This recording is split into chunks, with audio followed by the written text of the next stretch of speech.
Well, hello. Welcome to Comic Book Talk Wednesday. Today I want to talk about two comics. I want to jump away from the kind of otherworldly comics we were talking about last time.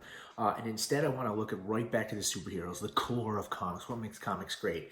And I decided this time to take a look at two of the kind of penultimate stories with two of the most iconic characters in comics and two of my favorites, one Marvel and one DC. I also wanted to highlight what I think are the two great artists, at least modern artists, of these two characters. So first, I want to talk about Captain America, and next I want to talk about Green Lantern, who's one of the coolest characters who had a terrible movie, terrible. But this comic is great, and the two guys that drew these two issues are just probably the best in modern comics, both of these characters and just in general. So the first. I'm really excited to share with you because if you know me and you know anything about me, you know that my opinion on the greatest Marvel movie is Captain America 2, The Winter Soldier. And that story would not take place if it wasn't for Ed Brubaker and Steve Epting's Captain America Out of Time story. This is an issue number 1. It was a restart, which they've been doing a lot recently, which I'm not so crazy about. But this is available on Hoopla. This is a part of the Winter Soldier saga. And basically what I love about this story is these two guys, Steve Epting and Brubaker, worked on Captain America for 5 or 6 years. That's 70 some odd issues. They tell this long story, and it is the story of the return of Bucky Barnes.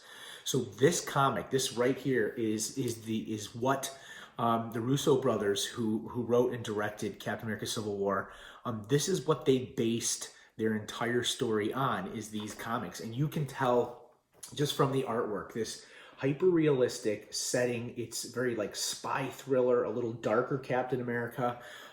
If you like that movie, you will love this comic. This is the source material from it, so I definitely recommend this. You can jump to the Winter Soldier trade. Don't. Start with this because, again, they're telling this long story. You start this, you got 70, 80 some issues of great Captain America to read. So I highly recommend that. The second story I recommend is by Jeff Johns and Ethan Van Sciver, who's probably one of the most exciting dynamic comic artists of the day. And this is Green Lantern Rebirth. In the 1990s, the original Green Lantern, semi-original Green Lantern, Hal Jordan, goes through a kind of crisis of his own, and he becomes kind of a criminal.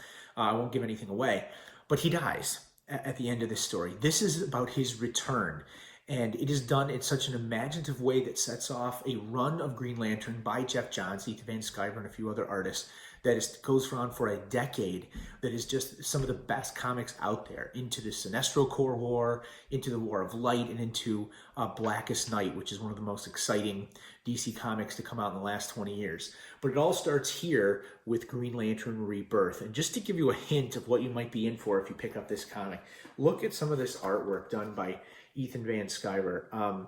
The picture doesn't do it justice. It is just hyper-realistic, hyper-detailed. Every pose, all the lighting is so dramatic and powerful. This story is one that is comic to the core. If they ever got a chance to redo a Green Lantern movie, and I hope they do, this is kind of the tone I wish they would take, is from Green Lantern Rebirth by Jeff Johns and Ethan Van Sciver. So check those two comics out. Keep reading. I know you will enjoy them. This is superhero comics to the max, these two, and you will greatly appreciate it. And I think, especially reading the Captain America story, you will appreciate Winter Soldier all the more. So anyway, until next time, stay safe, stay healthy, stay smart, stay smiling, and stay reading.